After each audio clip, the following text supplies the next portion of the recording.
A ball is a weird way to open up a season for a new set of queens. That's what I said last week. And I stand by that assertion. Thankfully, it wasn't a ball. It was just a regular old sewing challenge. But with a bait and switch that it was a proper ball. Ooh, baiting switches. And you know what? I really enjoyed this challenge. It harkened back to Project Runway. Take these 8 items that are from this container we give you and use all of them in your project. However you want to, in any shape, just make it you. It also kind of called back to those original seasons of Drag Race where they asked them to say what parts of the assigned materials they used in their outfit and how they used them. That being said, a lot of these looks were butt ugly. But to clarify, that is not a queen problem at all. Well, except for Nicole's. Hers was butt ugly because of her decisions. But the rest of them, I think, were not any of their fault. The materials provided weren't particularly incredible. A lot of the materials provided to them were either ugly or matron looking. But overall, I think these queens did the best they could with some pretty janky materials.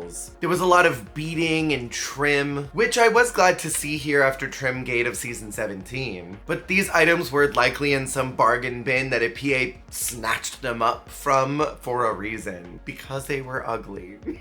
Even the fabrics that they chose were just kind of gross. They looked like the remnant bolt, the one that nobody wanted to buy at the fabric store that is $1.25 per yard and you just buy like 4 of them because who else is using them besides maybe like 4-year-old dance costume moms, you know? I do love a design challenge though, because it's an opportunity to see these queens take whatever their aesthetic is and translate it via their own hands into a workable garment. They can showcase their personal aesthetics through their own vision and brain without having anybody else interfering, as we often see in the drag universe, where someone has an idea of what their drag looks like, they commission someone to make a costume for them, and then they wear it on the stage. And the reality is that a lot of queens are not able to produce their own garment if they are given every single tool to do so. They could be giving sewing machines, glue guns, they could even have a serger in that workroom. And I am sure that there are queens that have a tailored brand that wouldn't be able to translate that through their own fingertips. Conversely, there are queens who are able to do that very easily. And I think it was fun to see queens like Mistress and Georges navigate through materials and shapes and silhouettes that are already familiar to them and that work well for them, and just translate these materials into what their normal drag looks like. I enjoyed seeing Lydia regain some of that steam that she was losing by the tail end of season 17, which had wrapped like 8 days prior to filming this, and proving that her fashion eye is very strong, if not maybe stronger than her actual ability to construct. And Tina rose to the challenge in a way that I was not expecting of her, and I think most of us were probably not expecting of her, certainly not the judges. Because let's be real, we all saw what she did throughout season 13. It was absolutely nothing to call Nina Garcia and Heidi Klum to evaluate and judge. But the outfit this week was very high fashion and cool, certainly for a drag queen. Carrie and Nicole performed to expectations, I suppose. But overall, this challenge was fun to watch, and really it kind of bummed me out that we didn't get to see Orange Group navigate this. I would have loved to have seen Phoenix, Deja, even Aja be able to go into the workroom and pick up a sewing machine and show us what they're capable of doing all of these years later. Because in particular, I think they have a lot to prove. Specifically, Aja and Deja. Aja, who went home during a design challenge, and Deja, who was pretty back and forth during design challenges. The judges liked the ideas, but not the execution.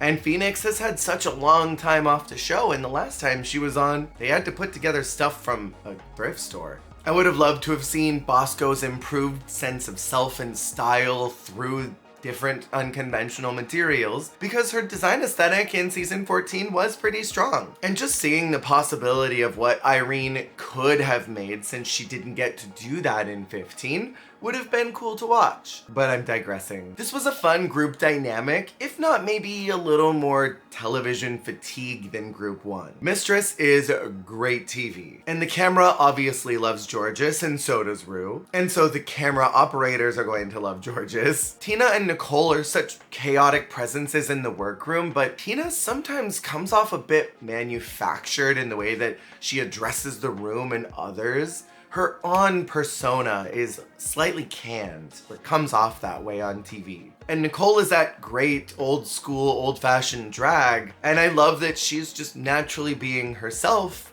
which lends to a bit of chaos in the room because she doesn't have a lot to lose after all of this time. She's booked and blessed, she's unbothered. She's gonna say what's on her mind, and I kinda love that. But I don't know how well that meshes with the others in the room. It's sort of just this chaotic presence that isn't really being navigated in any direction, where a lot of the other queens have a little more television know-how since they lasted longer on the show and they are in the modern era of what Drag Race is. I love Carrie, but she comes off kind of low-key. Like, you can see that the fire is there, but her energy is just so aloof. Carrie's biggest problem is that she's one of those people where the face does not match the tone. She says with a blank face, "I'm really excited and I came here to slay," with the same emotional output as a Kardashian complaining that her sister got the orange soda instead of the strawberry soda. I'm feeling so betrayed that they got the orange soda when we talked about getting a strawberry soda. And something about the camera is just not able to latch on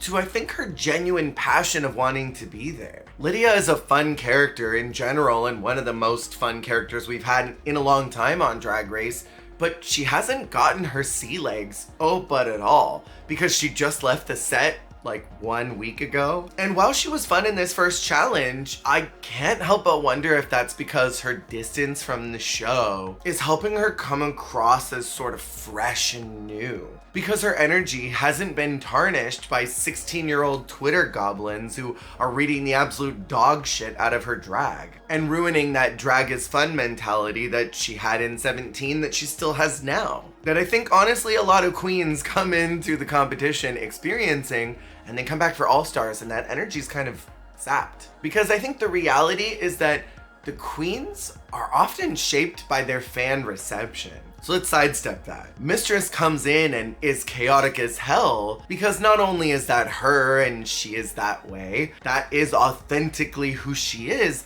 but also because the fans allow her to be so. If the fans jumped on her every time that she was chaotic, would she be that person? Or would she scale that back to be more marketable towards the people who are purchasing what she's selling? Bosco comes in stealing the competition spotlight, serving and slaying at every single corner, because that's what fans expect from her, and so she delivers on what they want. Georges does her little hand thing and gives out her uwu energy because fans expect her to sort of be this little cute puppy dog character. Meanwhile, characters like Olivia and Tina come from a season that was not perceived well by most fans, and so their time on the show has to exude a firmer grip on who they are as drag characters and what their rebrand is now, because they have to be firmer with them to establish, please don't hate me because of the season I was on. Going back to other All-Stars, we see girls like Roxy Andrews come in to All-Stars 2 being a little trepidatious to read or be shady because she doesn't want the fans to think that she's just some mean bully. Her time on All-Stars is greatly shaped by how fans received her.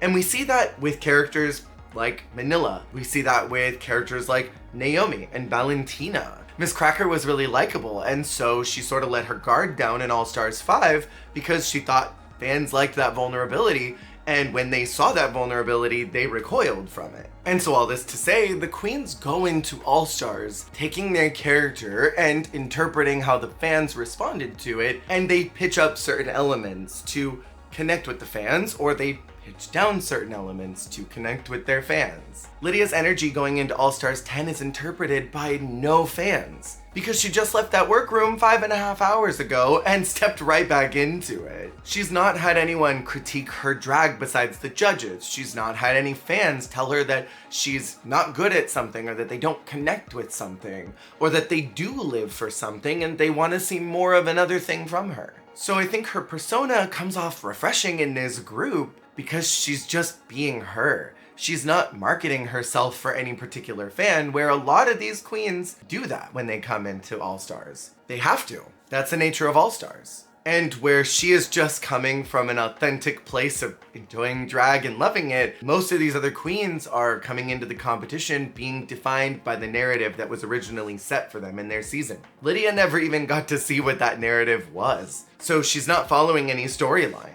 As far as she knows, her and Corey aren't even an item right now. And you can see that in the narrative throughout the entire episode. Not only are the queens kind of hesitant to get to know her and connect because they simply don't know who she is, but the way that Lydia talks about Corey, I think maybe should have been edited out, because as of season 17 airing, Lydia and Corey were an entire item. But they're sort of speaking right now as if they're just kind of maybe playing around and toying with the idea that they could maybe be in a relationship. Speaking of narratives, you can tell instantly in this group who Ru is connecting with and who she's sort of keeping at an arm's length. I think Jorgeous has round 2 on lock. When RuPaul did the entire Katya running away from Trixie because she was laughing so hard, I knew whatever brujeria Jorgeous cast on RuPaul is still in effect and lingering around in that room. Mistress is a fracking ranch worth of television gold. And I think RuPaul sees that and connects to that, on top of the fact that Mistress is just charismatic as hell. Speaking of that diva, I loved her trying to figure out what Nicole was saying about her during her walkthrough.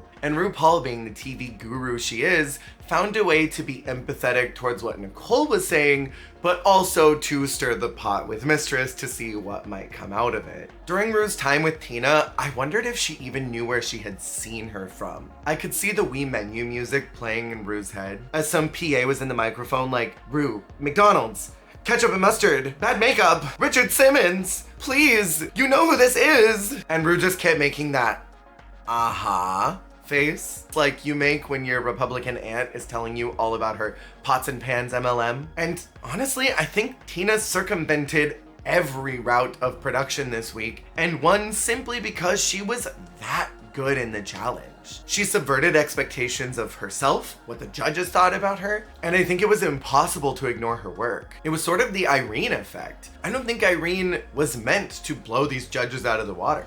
And maybe that's the problem with these smaller groups, is that production does not get to shape the narrative much. Because when you're in a smaller group, your highs are higher and your lows stand out as even lower. And the girls who are here to do the job are going to stand out in a way that you can't edit around them and make them come across like they failed in something where they genuinely succeeded. And I think that's what happened with Irene and Tina, because I didn't see either one of them on the vision board for this producer season at all. When Ru was interacting with Nicole, it was like watching two friends who were reconnecting after being in college 20 years previously. They have only one singular common thread, and that's being on season 2 together. And I think that trauma bond of having been on a Vaseline filter season where things were so different all the way back then made their relationship sparkle in a way that Ru did not have with a lot of the other contestants. I did get a laugh out of RuPaul asking Nicole if she was wearing acrylics. I just know that Raven prepped her for that walkthrough. Like,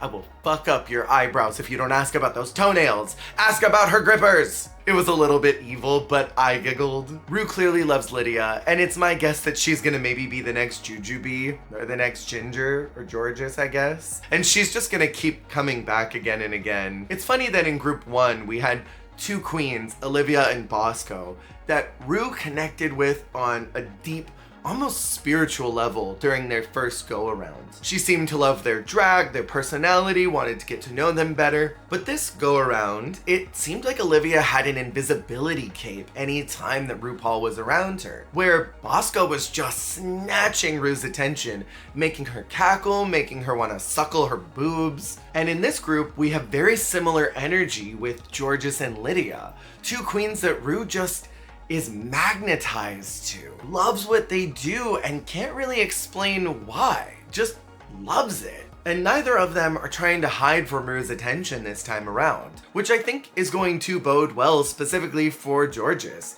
because Lydia is the fresh meat. She is the new one in the room, and Ru really connected with her. If Jorgeous was bringing the same energy that maybe Olivia had, I think that would prevent her from going to round 2.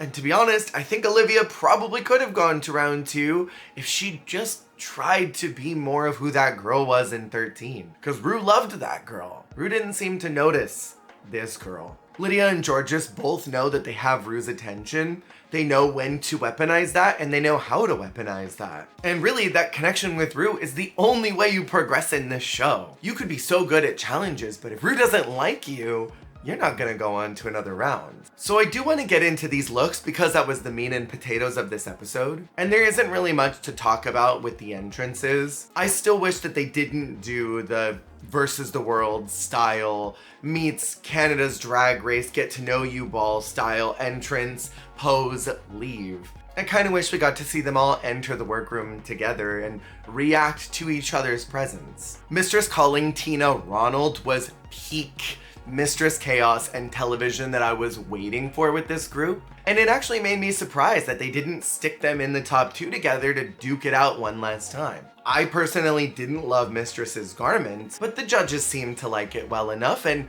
that would have been a TV moment. Mistress was the highlight of this entire episode, hands down. Everything that she said was a soundbite farm. If you don't want people to repost your photos, take them off Getty Images. That took me out. This week on the runway, Ru's slayage kind of grinded to a screeching halt. She looked a little bit like Madeline in The End of Death Becomes Her, where her neck is being supported so that it doesn't collapse into her chest. I don't know what acts of physics and what natural laws had to be defied to get Ru hoisted into that outfit, but Mama looked uncomfortable and stiff. I love this funky, weird orange paisley pattern, but something about the way she moved looked like she was not happy to be in it. So I'm gonna be ranking each one of these outfits, and remember that fashion is subjective. We're all going to respond to different things, both positively and negatively. And these are just my opinions. First up, we got Georges. The mug was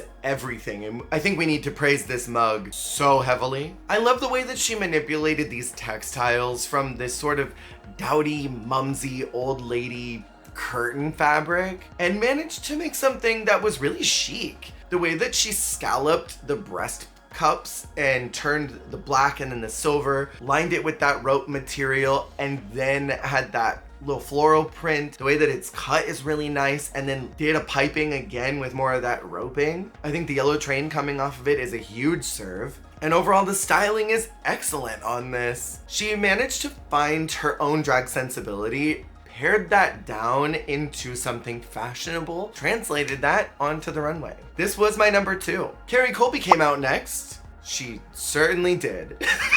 This is a very similar concept to Georges. Pared down, bodysuit, not really a lot going on visually, but yet it was really noisy and I hated it. The construction of this was messy, and the way that choppy cut in the back when she turned around was so wonky. I know a straight line is difficult to cut, but it was like I don't particularly love the application of each one of these materials. It is very much the energy. I have these and I have to use them, so let's just leave them dangling. Because drag queens love the visual interest of something dangling around them, and it's something that is sort of eye-catching and distracting, a look over there type of a moment. But I wasn't looking over there. I was looking at the problems. And I love that the judges can't really say anything mean, but if this was an elimination season, Carrie's ass would have been out of here. This was my number 6. Lydia is out next. This outfit was super 80s to me.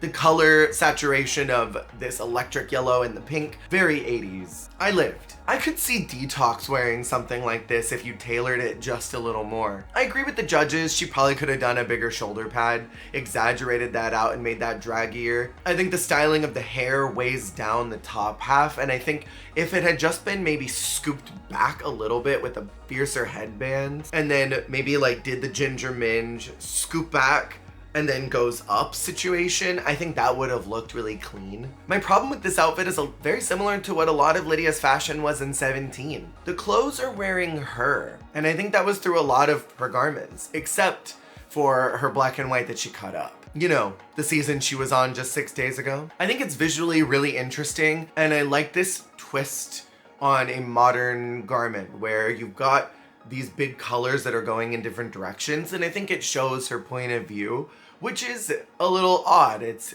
different. It's not the thing you typically associate with fashion. There's a good eye, but the construction isn't necessarily there for me. That being said, I think it was number 3. The materials were fierce-ish, and I think she applied them well. Next out is Mistress. We gotta talk about this feather duster hair because that was problematic. She looked like she got her finger stuck in a light switch and then just went The mug is mugging. The dress is very Rue Animal by Coco. I think the styling killed it for me. I shan't lie to you. I really liked the bag, but I think the tulle coming out of it wasn't necessary. It was impressive that she was able to bone that corset, but I think that fabric was just butt ugly. And that's not her fault. It was in her ball. She had to use it. I think it needed a panel of that melted chocolate color, maybe going right down the side of the skirt as well. This is a super familiar silhouette that Mistress has done once or twice already on Drag Race. I'm not mad about that. It works for her, and I think if that works, then she should do it. I just don't know if these fabrics were screaming to be cut in this kind of way. When you're creating garments, you have to kind of let the fabric talk to you and what it wants to do and how it wants to sit, how it wants to drape. And I don't know if these wanted to sit like that, but I think it looks good on her. Overall, this was at 4 for me. Next out is Nicole, who I think was as egregious with Carrie with her styling, but where I give her some passes were on the actual construction lines. Both of them have these discordant cuts that make my eyeballs want to jump out of their sockets and run away to another state. I kind of laughed at the lime green boa because that was a huge mistake. But I think some of the cuts on the actual bathing suit were less egregious than what Carrie did, which was really not very much of anything, in that braiding, which I don't think was stunning. I think this comparatively is not as offensive to my eyes as what Carrie did. But this should be at number 6, tied with Carrie. If I could just make a joint score, I would put them both at 6 and just leave 5 open. But I'm gonna stick Nicole just slightly higher. I do think that this little PTA mom wig was atrocious. This hair makes me think she smells like patchouli and cat piss. Like just one of those weird 47-year-old moms who loves essential oils and her cats and her kids and Jesus in that order. I don't want to look at it anymore. And then last out, we have Turn It and Burn It, Tina Burner. This hair was sculpted for the ages. I normally don't like these sort of hard looking wigs, but I think it looked chic here. I am gobsmacked that she was able to make this tailored coat with an entire zipper installed down the front that looks clean with the fur.